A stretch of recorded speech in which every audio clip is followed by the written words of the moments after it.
Oh buddy, Andy here again. Well, yesterday I was doing a little job for a friend of a friend, shall we say, and I was looking through an IT policy, a policy that potentially could be the policy that applies to quite a lot of people.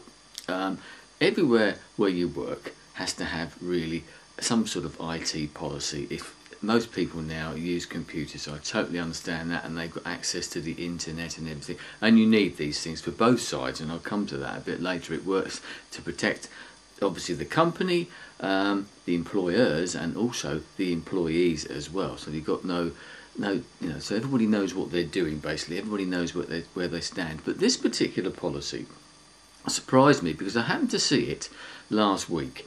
And I started looking at it, and I could not believe what I was reading. I was reading through it and basically ripping it to shreds and saying, well, this is dreadful, and what it boils down to, the policy itself was a very sensible policy, probably very, very similar to most policies that most companies have nowadays, because it's all pretty basic stuff about access to the internet and what you're allowed to do and what you're not allowed to do, what you're allowed to access on work-based computers, and obviously you're not allowed to do anything illegal, and pornography and all those type of sites. I totally understand that, and that's pretty well set in stone. But the way that this was worded meant that it wasn't meant to be this way, but it actually read that this particular employer could basically control everything you did even on your computers and in the little wireless network that you've got in your home, that I've got in my home here. Now, I know straight away that if I was to raise this concern with these particular employers, they would turn around and say, that isn't what we meant. I know it's not what you meant, but that's what it said, that's what it suggested, and until the wording is changed, that's what it basically can mean, and that doesn't do anybody any good. We've seen situations in this country recently. After 9/11, everybody started bringing out anti-terror legislation to hopefully stop something like that potentially happening again. But that legislation in this country, and quite possibly in others as well, has been used for other things. It's been used in Britain to spy on people and the way that they put their rubbish out and the refuse collections done and how people use their bins that they're provided with or whatever, or to make sure that certain people live in certain locations because they want to send their child to a certain school. Now, that's not what that legislation was meant for, but that's the way it's being used. So therefore, if you've got something ambiguous, make sure it says it correctly. Most of the time, and with this policy, all it needed was a few words to be put in there, a few new groupings maybe, updating it, but putting certain words in there. Literally 2 or 3 words can change the whole meaning of something, and we can probably all think of examples. One of the main problems here is that information technology, IT, has been around for quite some time now. Workplaces often had computers before the home had computers, but now we're going further and further. Things are changing all the time, and all of these people are playing catch up. Some people have to be more careful than others because all workplaces are slightly different, and a generic policy might not necessarily be as useful in one place as another. You can use a generic policy, but you might have to bolt other type of things onto it because people work in different environments. You might work with elderly, vulnerable people, with children, whatever it might be. So you need to have certain clauses that are put in for that particular purpose. I totally understand that, but as long as they're worded properly, there's no real problem. Half of the problem comes is that the people who write these policies are playing catch up, and also they don't understand, because what it comes down to really, what's really made it a problem nowadays is the social networking side of things. We can all, using YouTube, Facebook, Twitter, whatever it might be, writing our own blogs, and I've talked about this type of thing before, separating work from the home life. Now, as I said, this particular policy, because of the way that it was worded, meant that technically they got a right over what you were doing at home in your own little home network and what you were looking at. As I said, that's not what they meant, but there does need sometimes to be policies.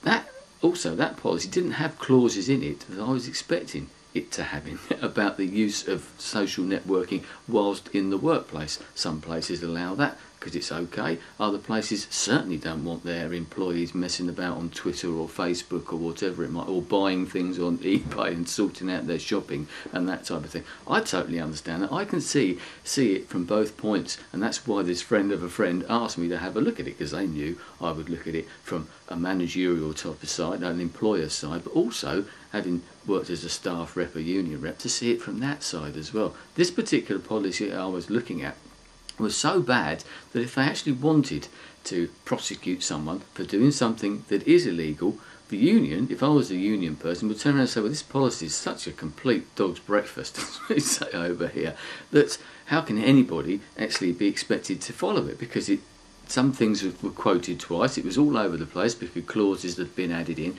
it didn't tie anything down, it was so ambiguous, it wasn't really worth the paper that it's written on. So have a think about that. If you've got a policy, if you're an employee, have a look at that policy. Make sure what it says and challenge it if necessary, because things do move on, as I said, and from an employee's point of view, you need to know those policies that you've got in place. And I've no doubt that you've got one.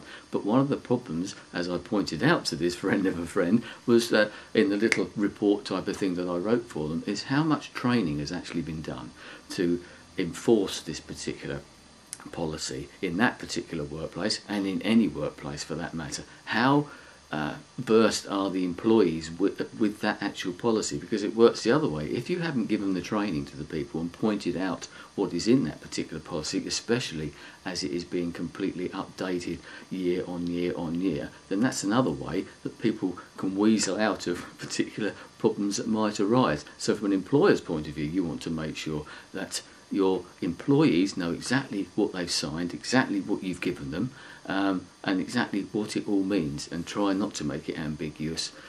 Some things maybe have to be a little ambiguous, but if you tell them and train them, then they don't mind. They know what's going on. The other point is about how, from a person's point of view, the employer's point of view, is how little they understand about social networks. If you're watching this particular video, then you probably aren't one of those. This morning I was messing about on Facebook, as I tend to, and that's not the only social network. That's another thing. I'll mention that now while I think of it, is that all these people ever mention is Facebook, Facebook, Facebook. They don't seem to realise that there are far other ways of actually socialising on the internet. It's not just Facebook. They quote Facebook and don't mention anything else. That's another problem. It needs to be a bit more generic in that way as well. But I was on there this morning looking at certain things, and it still amazes me the amount of people, when you click on a name that's on a list of someone who's attending a concert or something, shall we say, as an example, you click and say, I wonder who's going there, and you see a name that you might recognise, or you think you know, you click on their name who isn't a friend of yours, and you go on and you click on their wall. I do sometimes do it just as a test, because you automatically go to their info page, click on their wall, and their wall's open to everybody. The people need to be schooled in that as well.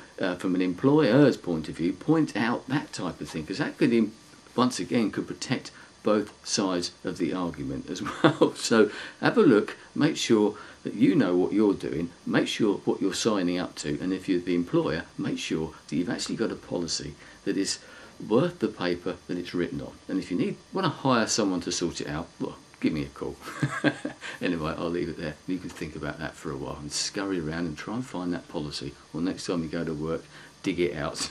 It'll be worth reading, and that's another issue. People don't read them. They sign them, throw it in the cupboard, bring it home and put it in the drawer or something like that. Read the policies. Could save you a job in the end. You never know. Anyway, thanks for your time. I'll speak to you again soon. Goodbye.